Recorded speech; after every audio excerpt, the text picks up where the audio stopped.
Hello students, let's start with today's chapter the blood. हमने अपने previous chapters में पढ़ा था सेल के बारे में कि cell is the basic and fundamental unit of life. तो जब हमने फर्दर उसके बारे में पढ़ा था तो हमने एक चीज़ पढ़ी थी कि a group of cell forms tissue.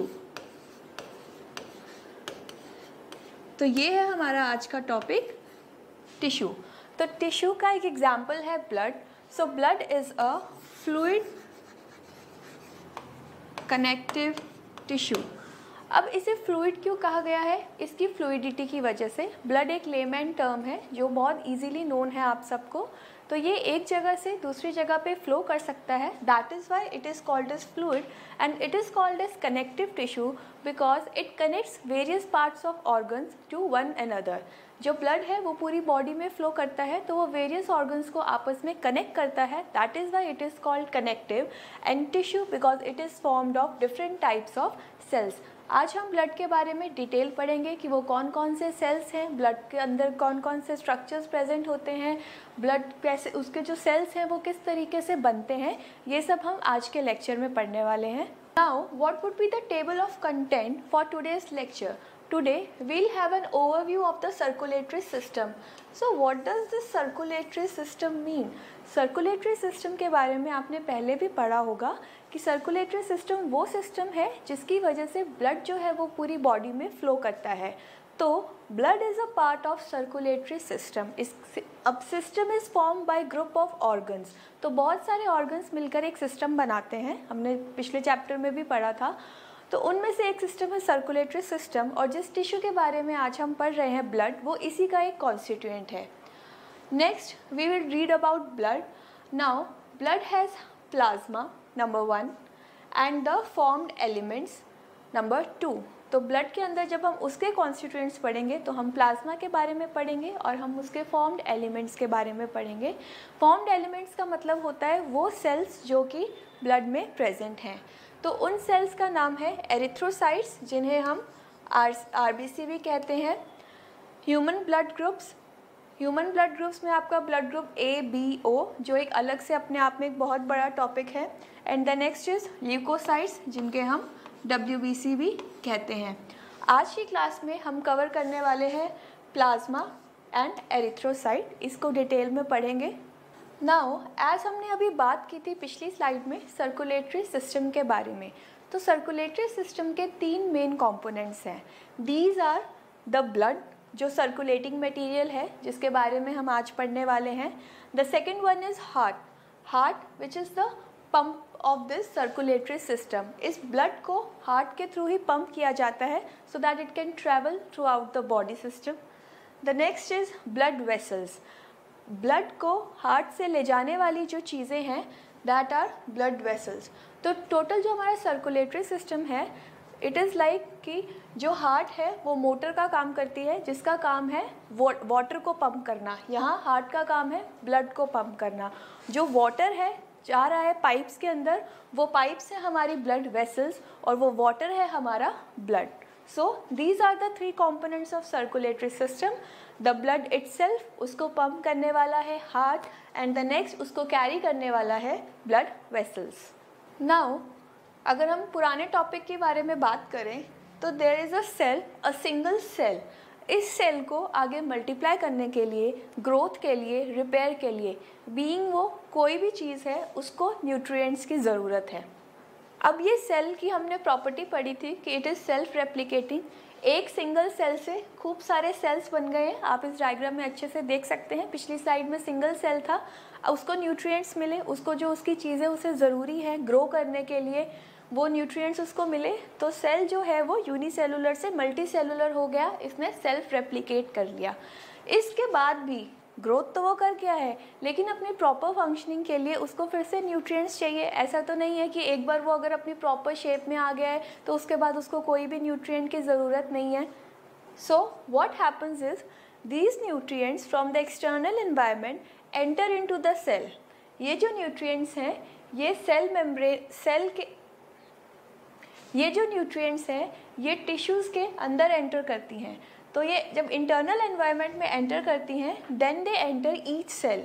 So this is what was shown in previous slide कि बाहर जो है उसको हम बोलेंगे एक्सटर्नल एनवायरनमेंट, जो टिश्यू के बाहर वाला इन्वायरमेंट है जहाँ से न्यूट्रिएंट्स ने एंटर करना है, that is called as external environment and these nutrients have to enter into internal environment. ये हमारे न्यूट्रिएंट्स हैं जो एक्सटर्नल एनवायरनमेंट से इंटरनल एनवायरनमेंट में एंटर करेंगे। अब ये बैलेंस होना बहुत ज़रूरी है दोनों एनवायरनमेंट्स के बीच में, otherwise cell would blast, break हो सकता है, उसे कोई डैमेज हो सकता है। So the other term for the internal environment is interstitium. तो हर बार हम इंटरनल एनवायरनमेंट ना बोलकर वर्ड यूज़ करेंगे interstitium. Interstitium means the internal environment inside the. So now what forms the interstitium. हम बार बार वर्ड यूज़ कर रहे हैं, इंटरनल एनवायरनमेंट में बैलेंस होना चाहिए एक्सटर्नल एनवायरनमेंट के कंपैरिजन में। इंटरनल एनवायरनमेंट का दूसरा नाम हमने बोला इंटरस्टिशियम। तो इस इंटरस्टिशियम में ये जो बैलेंस हमें बनाना है वो किस चीज़ का बनाना है, कौन सी चीज़ें हैं जो टिश्यू के अंदर होनी ज़रूरी हैं। तो these are the names which are in the interstitium to be maintain.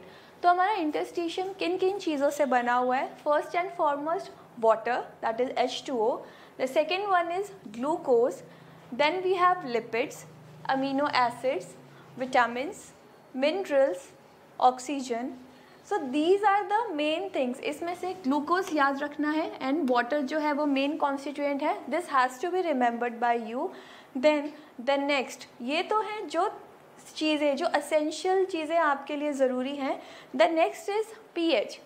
So pH of this internal environment or interstitium should be maintained at 7.3 to 7.5। यानी कि जो सेल है या सेल का ग्रुप टिश्यू की अगर हम बात कर रहे हैं वो हमेशा बेसिक मीडियम में ही काम करता है, या तो वो न्यूट्रल होना चाहिए या स्लाइटली बेसिक होना चाहिए। एसिडिक मीडियम में कभी भी सेल काम नहीं करेगा। तो the exact pH value would be 7.35 to 7.45 की इसकी रेंज है, ना इससे कम ना इससे ज़्यादा। Now the next, this 38 degrees Celsius is the temperature which is the normal temperature of the body, that is 37 degrees Celsius। तो ये रेंज है आपके टेम्परेचर की। इस टेम्परेचर से ज़्यादा भी हार्मफुल है आपके टिश्यूज़ के लिए और इस टेम्परेचर से कम में भी उनमें कोई फंक्शनिंग नहीं होगी। And the next is the osmolarity, that is 280 to 300 milli osmoles. ये तीन चीज़ें हैं जो आपको कभी नहीं भूलनी है। हर क्वेश्चन पेपर में इनके बारे में कभी पीएच, कभी टेम्परेचर या कभी ऑस्मोलैरिटी को लेकर क्वेश्चन हमेशा पूछा गया है। And the most important is pH, this has to be remembered, इसको भूलना नहीं है। इसकी रेंज 7.35 टू 7.45 है। बॉडी बहुत नैरो पीएच रेंज में काम करता है, तो इसलिए इसकी वैल्यू याद रखनी है, थोड़ा सा ऊपर नीचे भी, क्योंकि जो ऑप्शंस होंगे चारों वो बहुत करीब करीब एक दूसरे के पास ही होंगे। इफ़ यू गेट 7 तब भी आप, और ये भी है ऑप्शन में, तब भी आप इसे ही मार्क करेंगे, 7 is not the right answer. So what is our goal? The goal is to maintain the interstitium और internal environment constant। उसको हमेशा एक जितना रखना है। जैसे मैंने अभी बोला कि बहुत नैरो रेंज में पूरी फंक्शनिंग होती है, तो वो ना रेंज से बढ़कर होना चाहिए ना रेंज से कम होना चाहिए। तो ये जो इंटरस्टिशियल एनवायरनमेंट है इसके लिए दूसरा टर्म है होम्योस्टेसिस, वेरी इंपॉर्टेंट। तो हम इतनी देर से जो बात कर रहे थे कि एक्सटर्नल एनवायरनमेंट और इंटरनल एनवायरनमेंट के बीच में बैलेंस मेंटेन करना है, ये वो इंटरनल एनवायरनमेंट के सारे कॉन्स्टिट्यूएंट्स हैं जो हमने अभी थोड़ी देर पहले पढ़े हैं। And here is the external environment. तो ये जगह खाली क्यों है, इधर क्या है, ये बीच में आप देख रहे हैं ब्लड। तो ब्लड का काम ही यही है कि इन चीज़ों को, ये जितनी भी ज़रूरत की चीज़ें हैं that are required for homeostasis, उनको बाहर से एक्सटर्नल एनवायरनमेंट से इंटरनल एनवायरनमेंट तक लेके जाना, यानी कि एक्सटर्नली से लेकर उसको टिश्यूज़ तक लेके जाना। तो हम कह सकते हैं कि ब्लड जो है act as a transport medium या एक कैरियर का काम करता है। जैसे कि डाइजेस्टिव, जैसे कि ये ग्लूकोज हैं, लिपिड्स हैं, अमीनो एसिड्स, विटामिन्स, मिनरल्स जो हैं ये इसके डाइजेस्टिव फंक्शन में आ जाते हैं।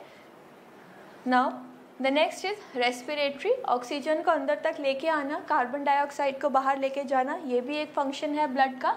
ये है जब हम ब्लड के फंक्शंस पढ़ेंगे तब आप फिर से ये चीज़ें पढ़ेंगे, तो इट वुड बी ईजी अगर आप अभी समझ लें।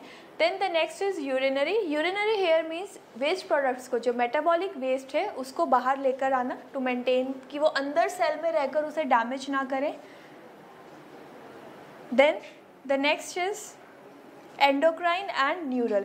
एंडोक्राइन और न्यूरल का यहाँ मतलब है, आपने सुना होगा जब हम एंडोक्राइन सिस्टम पढ़ते हैं तो जो एंडोक्राइन सिस्टम के ऑर्गन्स हैं वो हार्मोन्स रिलीज़ करते हैं। तो अब हार्मोन्स उन्होंने तो रिलीज़ कर दिए, लेकिन हार्मोन्स जाएंगे कैसे? उनका कोई डक्ट तो नहीं है। कुछ डक्ट ग्लैंड्स भी होते हैं, कुछ डक्टेड ग्लैंड्स भी हैं, कुछ डक्टलेस ग्लैंड्स भी हैं। तो ये हार्मोन्स जो डक्टलेस ग्लैंड्स में होते हैं वो भी ब्लड के थ्रू ही कैरी होते हैं ताकि वो अपने पर्टिकुलर साइट ऑफ एक्शन तक पहुंच सकें। So these were the functions of blood, कि वो एक्सटर्नल एनवायरनमेंट से टिश्यू के अंदर ये सब चीज़ों को कैसे लेके जा रहा है to maintain homeostasis.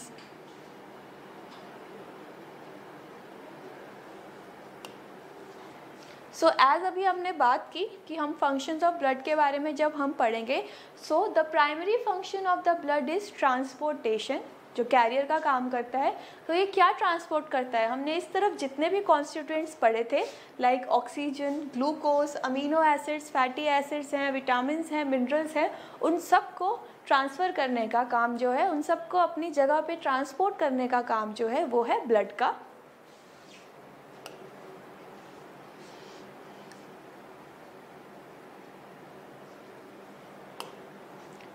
The next point is it delivers the regulating signals.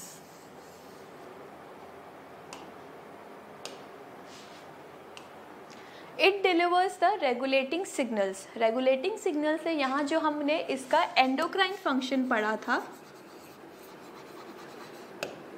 वो है इसका रेगुलेटिंग सिग्नल वाला पार्ट, यानी कि हॉर्मोन्स को टिश्यू तक लेके जाना। ये है, इनको ही, इन हॉर्मोन्स को ही रेगुलेटिंग सिग्नल कहा गया है। सो द ट्रांसपोर्टेशन है इसका पहला फंक्शन। ट्रांसपोर्टेशन में ये सारे जो इंटरनल एनवायरनमेंट में ज़रूरत वाली चीज़ें हैं, चाहे वो डाइजेस्टिव है, उनको लेके जाता है, वहाँ से मेटाबॉलिक वेस्ट को रिमूव करता है।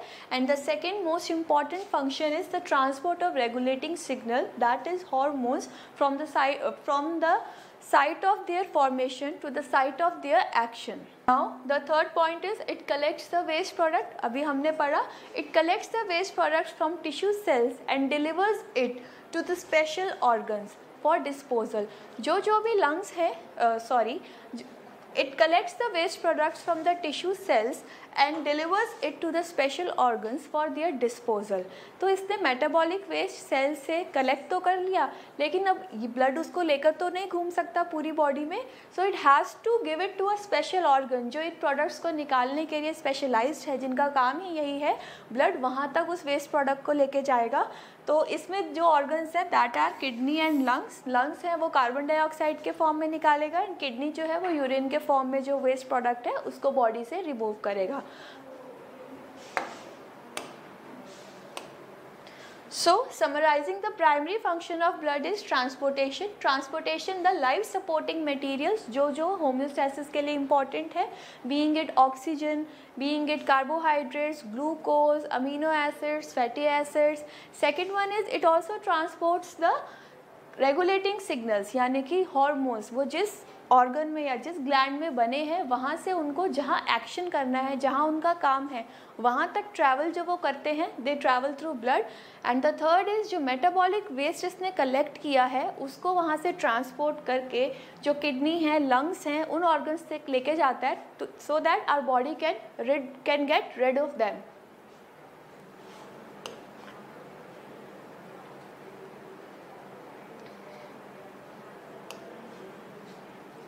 And the fourth function is it also distributes heat throughout the body.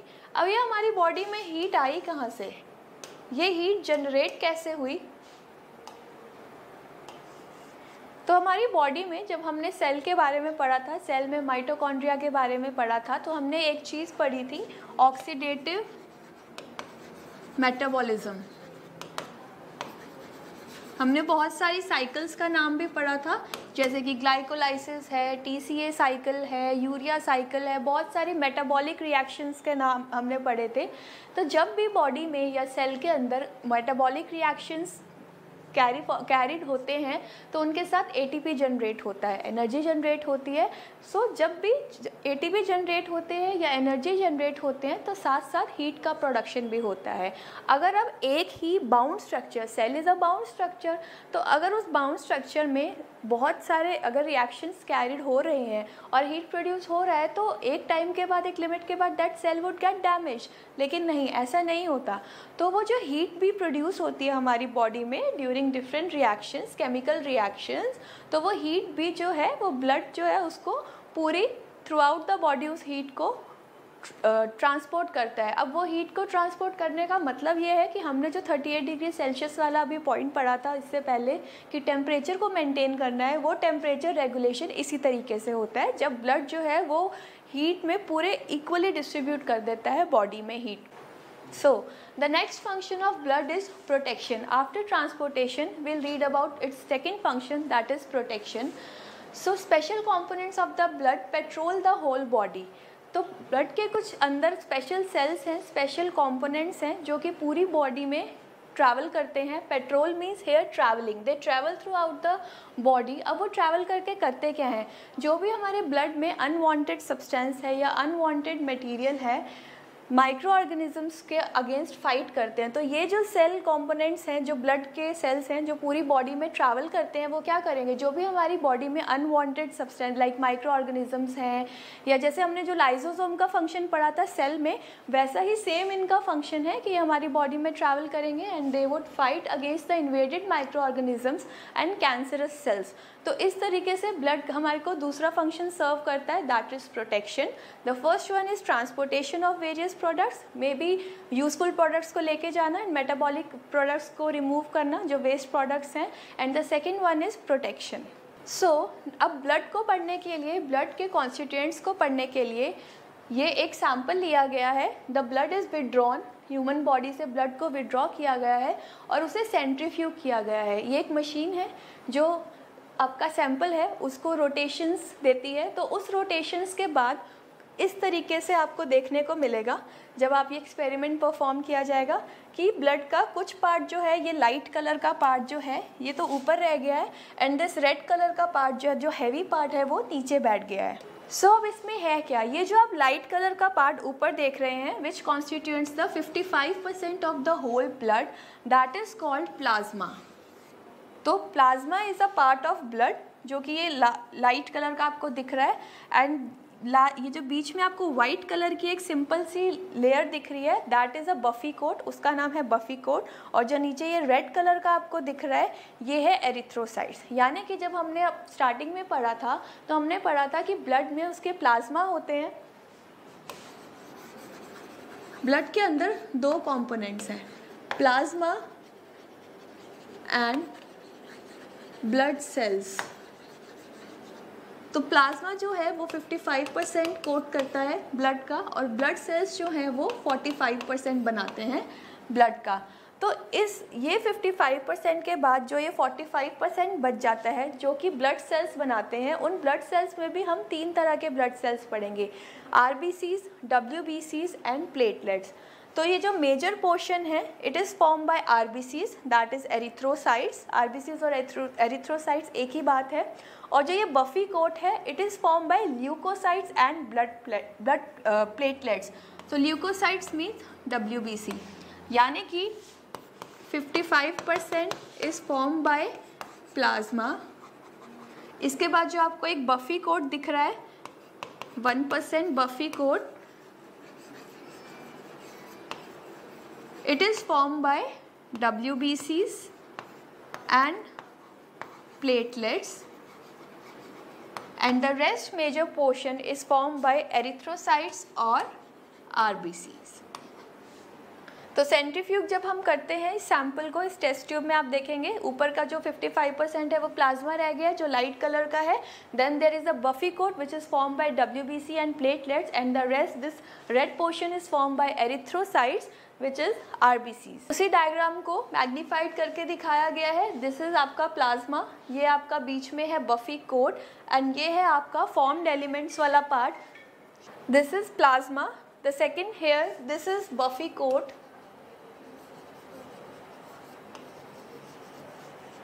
And ये जो आपका मेजर पोर्शन है it is form by erythrocytes, यानी कि ब्लड सेल्स कह सकते हो आप इसको, या फॉर्म्ड एलिमेंट्स कह सकते हो। फॉर्म्ड एलिमेंट्स या ब्लड सेल्स में वो तीनों सेल्स आ जाते हैं, ल्यूकोसाइट्स, एरिथ्रोसाइट्स एंड प्लेटलेट्स। चलिए अब हम ब्लड को और डिटेल में पढ़ेंगे। अगर हम ब्लड की जनरल प्रॉपर्टीज़ की बात करें तो जो हमारी पूरी बॉडी वेट का 8% ऑफ पार्ट जो है वो ब्लड कॉन्स्टिट्यूएंट करता है। तो blood is the 8% fraction of body weight. तो आप 8% निकाल के बता सकते हैं कि ब्लड का वॉल्यूम कितना होगा। अगर हम लीटर्स की बात करें, वेरी इंपॉर्टेंट, ये पॉइंट पता होना चाहिए कि फीमेल और मेल में कितना ब्लड है। So a female contains 4 to 5 litres blood, whereas a male contain 5 to 6 litres blood. ये डिफरेंस इसीलिए है क्योंकि ऑब्वियसली जो फीमेल्स है उनका बॉडी वेट कम होता है एज़ कम्पेयर टू मेल्स, तो उनका ब्लड वॉल्यूम भी, और इवन जब हम फॉर्म्ड एलिमेंट्स की बात करेंगे, सेल्स की बात करेंगे, तो वो भी कम होगा। नाउ द टेम्परेचर, जो हमने बोला था कि इंटरनल एनवायरनमेंट में टेम्परेचर मेंटेन होना चाहिए, पूरी बॉडी का ही टेम्परेचर का range 37 to 38 degree Celsius maintain रहता है, तो ब्लड के भी टेम्परेचर रहेगा 38 डिग्री सेल्सियस, और अगर फ़ारेनहाइट में बात करें तो it would be 100.4 degree Fahrenheit. तो इन दोनों में से कोई भी क्वेश्चन आ सकता है, तो आपको दोनों में पता होना चाहिए। And the most important is pH, इसके बारे में हम पहले ही बात कर चुके हैं, ये क्वेश्चन एम्स जोधपुर में पूछा भी गया है। तो pH is 7.35 to 7.45. You have to remember this range. Now the next is viscosity. Viscosity होता क्या है? जो विस्कोसिटी एक फिज़िकल प्रॉपर्टी है जो एक लिक्विड की फ़्लो करने की जो कैपेसिटी होती है, उसको हम अगर सिंपल टर्म्स में बोले तो दैट इज़ विस्कोसिटी। तो यानी कि विस्कोसिटी हाई और लो का अगर हम यहाँ बात करें तो उसका मतलब है अगर किसी फ्लूइड की विस्कोसिटी ज़्यादा है तो इसका मतलब उसका फ़्लो धीरे होगा, स्लो होगा, और अगर किसी फ्लूइड की विस्कोसिटी कम है तो इसका मतलब वो ईजिली फ़्लो होगा। तो हम ऐसे बोलते हैं लेमैन टर्म में कि कोई फ्लूइड है वो गाढ़ा है तो धीरे धीरे फ़्लो करेगा, तो गाढ़ा है तो इट मीन्स उसका विस्कोसिटी ज़्यादा है, और कम है तो वो आराम से फ़्लो करेगा, जल्दी जल्दी फ़्लो करेगा, पतला है।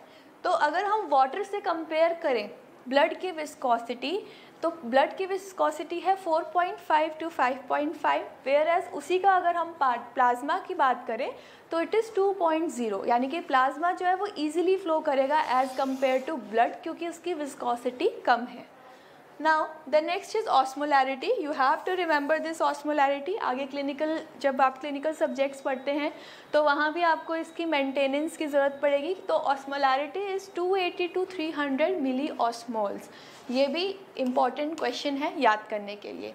So you have to remember the volume, you have to remember pH that is 7.35 to 7.45 and osmolarity that is 280 to 300 milliosmol। ये आपको रेंज है, इससे ऊपर नीचे भी रेंज मिल सकती है, तो ये आपको याद रखनी।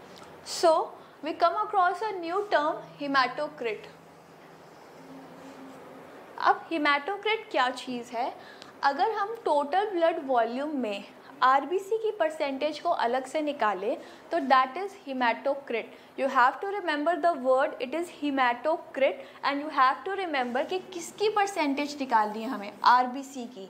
डब्ल्यूबीसी नहीं है, ल्यूकोसाइड्स नहीं है, प्लाज्मा नहीं है, सिर्फ यहाँ हम आरबीसी की बात कर रहे हैं। तो जो हिमैटोक्रिट वर्ड है, हिमैटोक्रिट वैल्यू है, वो आरबीसी की होती है। तो आरबीसी के कॉन्टेक्स्ट में ही हिमैटोक्रिट वर्ड आएगा, और आप कोई भी टॉपिक पढ़ लें, चाहे डब्ल्यूबीसी पढ़ें, प्लेटलेट पढ़ें, you will never read this word haematocrit. So अगर हम बात करें तो ऑब्वियसली 100% में से 55% तो प्लाज्मा था और 1% तो आपका वो जो नीचे वाला फॉर्म्ड एलिमेंट्स वाला पार्ट था, दैट वाज 45%। तो हिमैटोक्रिट की वैल्यू जो है वो इसके आसपास ही होगी। आप उसको 90-80% तक नहीं लेके जा सकते क्योंकि जब आरबीसी ही 45% प्रेजेंट है टोटल ब्लड वॉल्यूम में, तो इसके आसपास ही होनी चाहिए हिमैटोक्रिट की वैल्यू। तो मेल और फीमेल की अलग अलग है क्योंकि उनमें जो टोटल वॉल्यूम ऑफ ब्लड है वो भी अलग अलग है। तो इस वजह से मेल की रहेगी 45 to 52% एंड फीमेल की रहेगी 37 to 48%। ये रेंज आपको याद रहे ना रहे, आप ये चीज़ याद रखें तो इसके आसपास का आंसर आप मार्क कर सकते हैं। प्लस आपको ये चीज़ याद रखनी है कि हिमैटोक्रिट वर्ड जो है वो सिर्फ आरबीसी के कॉन्टेक्स्ट में ही यूज़ होगा। तो अगर क्वेश्चन आता है कि हिमैटोक्रिट जो है वो किसकी परसेंटेज को बताता है टोटल ब्लड वॉल्यूम में से, तो it would be RBC. Now अगर हम ब्लड के जनरल प्रॉपर्टीज़, जो फिज़िकल प्रॉपर्टीज़ के अलावा उसके कॉन्स्टिट्यूएंट्स की बात करें तो उसमें ब्लड में एक चीज़ आती है हीमोग्लोबिन, जिसके बारे में हम आगे और डिटेल से पढ़ेंगे। लेकिन आपको जो अभी यहाँ याद रखने वाली चीज़ है वो है इनकी वैल्यूज़, वेरी वेरी इम्पॉर्टेंट। हर तीसरे चौथे साल में ये वैल्यूज़ भी आपका, चाहे कॉलेज का कोई एग्ज़ाम है या आपका वाइवा है, ये हमेशा पूछा जाता है। तो what is the haemoglobin value of, या HB भी लिखा हो सकता है।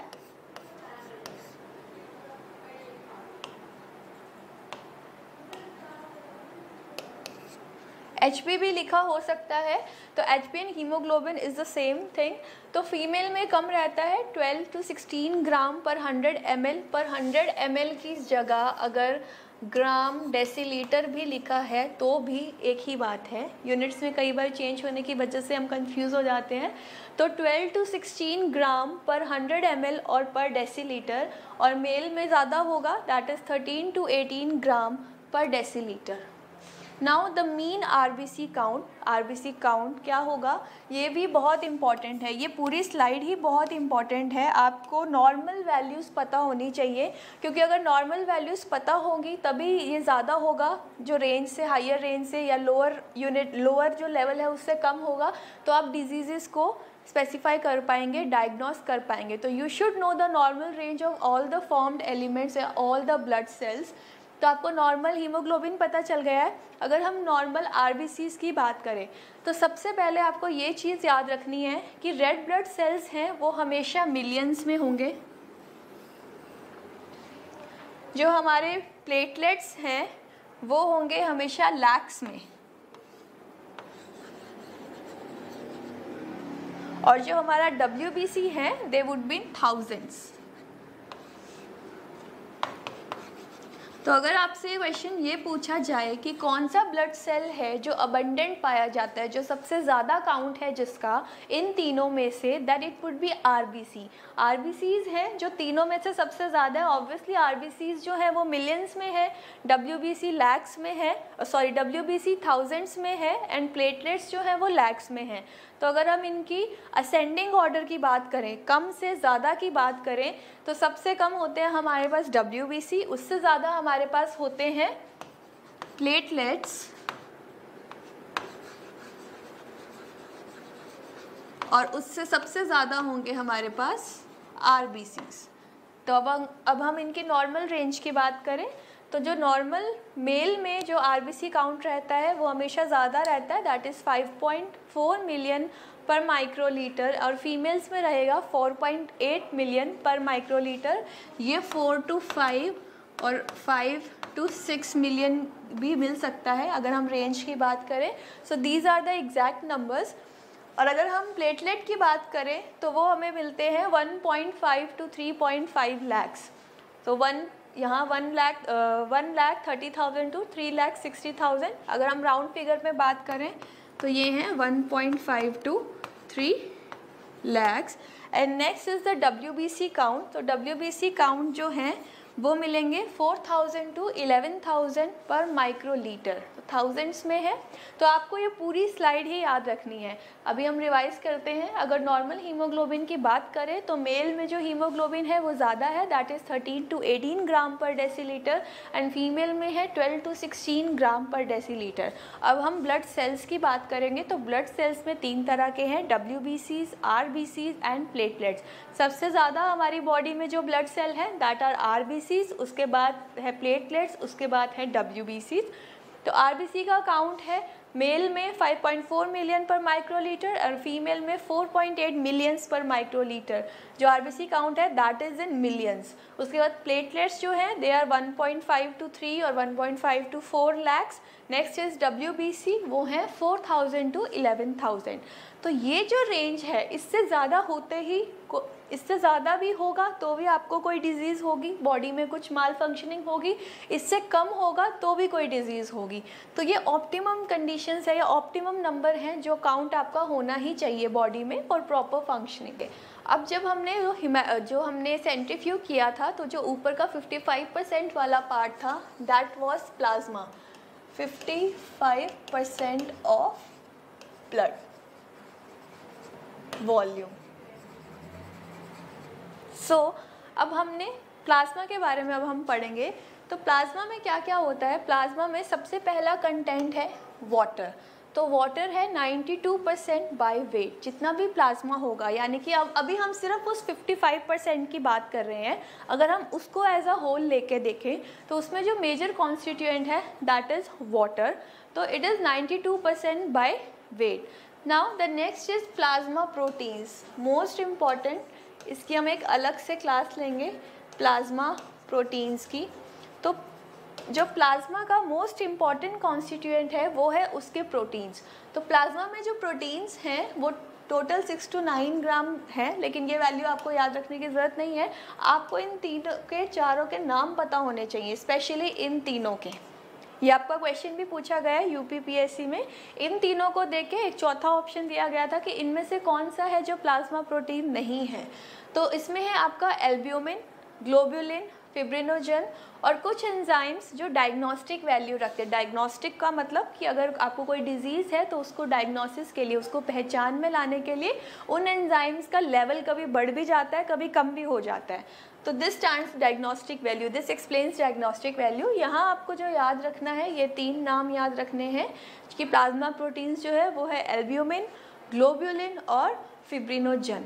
अब इसमें भी आगे आपको ये चीज़ याद रखनी है कि जो most abundant plasma protein is albumin 60%। ठीक है, आपको प्लाज्मा प्रोटीन्स में तीनों नाम पता होने चाहिए, एल्ब्यूमिन, ग्लोब्यूलिन और फिब्रिनोजन। और इसके अलावा आपको ये पता होना चाहिए कि इन तीनों में से सबसे ज़्यादा कौन सा होता है, तो दैट इज़ एल्ब्यूमिन। 60% जो है एल्ब्यूमिन प्रेजेंट होता है। Now the next you will find glucose, amino acid and lactic acid. तो यहाँ ये सब हैं जो प्लाज्मा बनाते हैं, water, proteins, glucose, amino acid and lactic acid. इसमें से आपको सबसे ज़्यादा ध्यान देना है प्लाज्मा प्रोटीन्स पे। आपको तीनों प्लाज्मा प्रोटीन्स जो हैं मेन, और भी होते हैं, ये मेन है, इनका नाम याद होना चाहिए, एल्ब्यूमिन, ग्लोब्यूलिन और फिब्रिनोजन। और इन तीनों में से भी जो सबसे इम्पॉर्टेंट है दैट इज़ एल्ब्यूमिन। आगे हम एक टर्म पढ़ेंगे ऑनकोटिक प्रेशर या ऑस्मोटिक प्रेशर, उसमें ये टर्म आएगी, एल्ब्यूमिन के बारे में हम पढ़ेंगे। तो एल्ब्यूमिन सबसे इम्पॉर्टेंट भी है और सबसे ज़्यादा भी है। 60% जो पार्ट है प्रोटीन्स का वो एल्ब्यूमिन ही बनाता है। Now the next is lipid. Total lipid जो है वो 450 to 850 मिलीग्राम पर 100 मिलीलीटर है। ये सब जो टर्म्स हैं ये एज सच इम्पॉर्टेंट नहीं है, मतलब सारे आपको नहीं पता होने चाहिए। जो आपकी पिछली स्लाइड में आपको पता होना चाहिए था प्रोटीन्स के बारे में, और इस स्लाइड में आपको पता होना चाहिए कोलेस्ट्रॉल के बारे में एंड फॉस्फोलिपिड्स के बारे में। इन पे क्वेश्चंस पूछे हुए हैं। तो अगर आपसे कोलेस्ट्रॉल का लेवल पूछा जाए प्लाज्मा के अंदर, ब्लड के अंदर नहीं, प्लाज्मा के अंदर, तो it is 120 to 220 milligram per 100 millilitre. और इसमें लेस देन 200 भी आ सकता है, मतलब ऑप्शन आपको इसके अकॉर्डिंग वेरी करता हुआ आपको उसको देखना है। तो कोलेस्ट्रॉल इम्पॉर्टेंट है, 120 to 220 milligram per 100 ml। Units ध्यान रखनी है, वैल्यूज़ ध्यान रखनी है कोलेस्ट्रॉल की। And the next is phospholipids की। तो फॉस्फोलिपिड्स के है 6 to 12 मिलीग्राम पर 100 ml। तो आपको फॉस्फोलिपिड्स और कोलेस्ट्रॉल है जो आपको बिल्कुल याद रखना है। Cholesterol ranges between 120 to 220 milligram per 100 ml and phospholipids ranges between 6 to 12 milligram per 100 ml। So besides them plasma also contains nitrogenous wastage. अब काम की चीज़ें तो हमने पढ़ ली पहले कि क्या क्या होनी, तो क्या क्या थी, लेकिन हमने ये भी तो बोला था कि मेटाबॉलिक वेस्ट भी होता है। तो प्लाज्मा में नाइट्रोजीनियस वेस्ट भी होता है। तो नाइट्रोजीनियस वेस्ट जब भी नाम आएगा आपको ये 5-6 चीज़ें पता होनी चाहिए, that is ammonia, urea, creatinine, uric acid and bilirubin. इसमें से अमोनिया का लेवल, यूरिया का लेवल, बिलीरुबिन का लेवल, क्रिएटिन का लेवल, ये आपको पता होना चाहिए। तो अमोनिया का लेवल है 0.02 0.09 सबसे कम। Then is urea 8 to 25 milligram per 100 ml। Then is creatine 0.2 to 0.8 milligram per 100 ml, higher than ammonia. And then is bilirubin 0.10 to 1 milligram. ये बहुत इम्पॉर्टेंट है जब आप आगे जॉन्डिस के बारे में पढ़ेंगे। तब ये लेवल आपसे पूछा जाएगा। तो क्वेश्चन अगर जॉन्डिस से भी कम आता है कि इस लेवल से भी किस लेवल में जॉन्डिस आप बताएंगे, तो जब भी लेवल्स इससे ज़्यादा बढ़ जाएंगे तो दैट वुड कॉज जॉन्डिस। सो आपको ये नाइट्रोजीनियस वेस्टेज में अमोनिया, यूरिया, क्रिएटिन और बिलीरुबिन के बारे में पता होना चाहिए। बिलीरुबिन के बारे में हम अभी डिटेल में भी पढ़ेंगे। Then metabolic waste nitrogenous waste के अलावा रेस्पिरेटरी गैशियस फॉर्म में भी होता है, जो लंग्स निकालते हैं। तो गैशियस फॉर्म में तो रेस्पिरेटरी गैसेस के फॉर्म में वेस्ट है, 2 कार्बन डाइऑक्साइड और नाइट्रोजन है, और ऑक्सीजन जो उनकी यूज़फुल चीज़ें हैं जो उसे यूज़ में आनी है। So now the next is word is serum, very important. Serum क्या है? सबसे पहले कि हम किसी भी सेल के बारे में बात नहीं करेंगे जब भी हम सीरम की बात करेंगे। तो सीरम जो है वो प्लाज्मा में से निकाला गया है, तो उसमें कोई भी ब्लड सेल का कोई रोल नहीं है। तो अगर आपसे पूछा जाए सीरम क्या चीज़ है, तो अगर हम प्लाज्मा को भी अलग करें, प्लाज्मा में से अगर हम क्लॉटिंग प्रोटीन जो हमारा फिब्रिनोजन वाला प्रोटीन था, जैसे कि हमने पहले पढ़ा था, जो प्लाज्मा प्रोटीन था हमारा 3rd नंबर का, जब हम वो प्रोटीन निकाल देंगे तो जो चीज़ बच जाएगी दैट इज सीरम। यानी कि serum equals to plasma minus fibrinogen. ये इक्वेशन आपको याद रखनी है कि प्लाज्मा जो है वो सीरम प्लस फिब्रिनोजन से मिलकर बना है। अगर प्लाज्मा से हम 3rd प्लाज्मा प्रोटीन निकाल देते हैं तो जो चीज़ बच जाती है दैट इज़ सीरम। ये आपको याद रखना है कि सीरम क्या चीज़ है। चलिए इसी के साथ हमारा प्लाज्मा जो है वो कंप्लीट हुआ है। प्लाज्मा में जो प्लाज्मा प्रोटीन्स हैं हम उसके बारे में जब हम ब्लड वेसल्स पढ़ेंगे कि movement of fluid across blood vessels, ये किस तरीके से फ्लूइड अब्जॉर्ब हो रहा है, तब हम पढ़ेंगे प्लाज्मा प्रोटीन्स के बारे में। जो हमने अभी एल्ब्यूमिन की बात की थी कि वो कैसे ऑनकोटिक प्रेशर मेंटेन करता है, ऑस्मोटिक प्रेशर मेंटेन करता है, तब हम इसके बारे में पढ़ेंगे।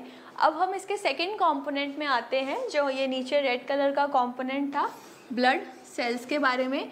इस ब्लड सेल्स में हम पढ़ेंगे erythrocytes,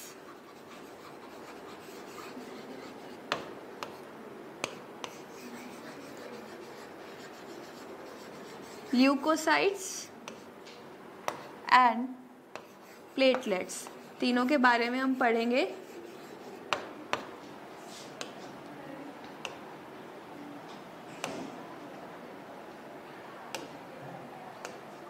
so the term erythro, erythro का मतलब होता है रेड, तो these are otherwise called as RBCs, red blood cells. And the term leuko means white, leuko का मतलब होता है वाइट, तो इसका नाम है WBC, वाइट ब्लड सेल्स। ये इन्हीं के ही ऑल्टरनेट नेम्स हैं, तो कोई भी किसी भी फॉर्म में आ सकता है, तो आपको कंफ्यूज नहीं करना है। एंड प्लेटलेट्स, प्लेटलेट्स जो हैं वो ब्लड क्लॉटिंग में हेल्प करते हैं। हीमोस्टैसिस जो हमने पहले टर्म पढ़ी थी, हीमोस्टैसिस में हेल्प करते हैं, तो थ्रोम्बस फॉर्मेशन में हेल्प करते हैं, तो इनका नाम है थ्रोम्बोसाइट्स।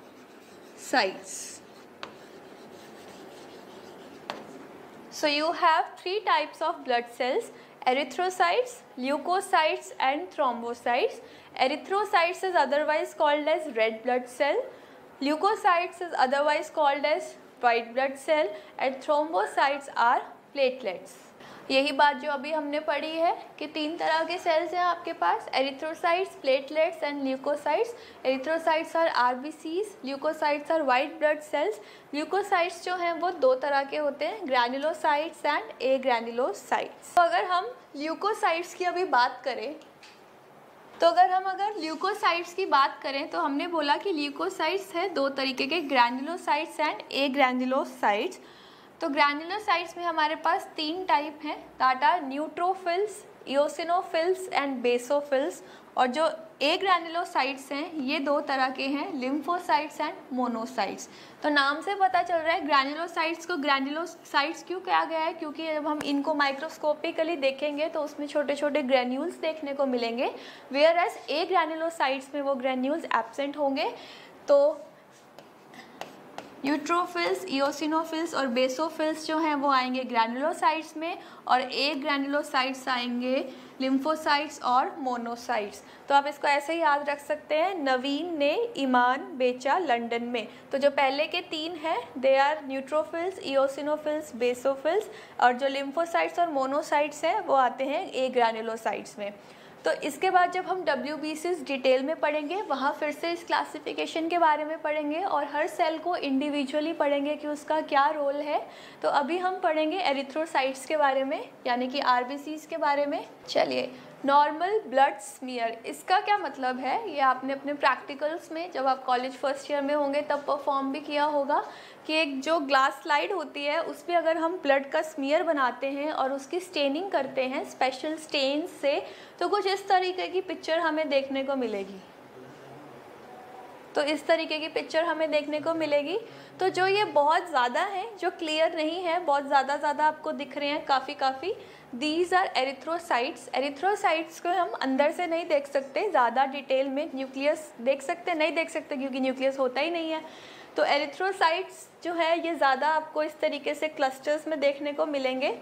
देन ये जिसमें आपको न्यूक्लियस, जो हमने अभी WBCs पढ़े हैं, WBCs में हमने 5 तरीके के सेल्स पढ़े हैं, तो वो 5 तरीके के जो सेल्स हैं उनके अपने कैरेक्टरिस्टिक न्यूक्लियस हैं जो हम क्लियरली देख सकते हैं स्मीयर में। तो जिनके न्यूक्लियस को हम देख सकते हैं, यानी कि जैसे ये है, ये वाला है, ये वाला है, तो ये होंगे आपके WBCs। तो ये तो क्लियर हो गया कि ये WBCs हैं। अब ये कौन से WBCs हैं वो आप तभी पता कर सकते हैं जब आपको 5 तरह के सेल्स का पता होगा कि लिम्फोसाइट कैसे दिखते हैं, न्यूट्रोफिल कैसे दिखते हैं, जो हम बाद में देखेंगे। और जो सबसे छोटे हैं साइज़ में वो होगा आपका प्लेटलेट। तो जो सबसे ज़्यादा देखने को मिल रहा है, जो इतना क्लियर नहीं है, वो है आपके एरिथ्रोसाइट्स। जो सबसे छोटे हैं वो हैं आपके प्लेटलेट्स, जिसका साइज़ सबसे छोटा है। और WBCs जो है वो अपने कैरेक्टरिस्टिक न्यूक्लियस जो है वो शो सो अब हम डिटेल में पढ़ेंगे रेड ब्लड सेल्स यानी कि एरिथ्रोसाइट्स के बारे में।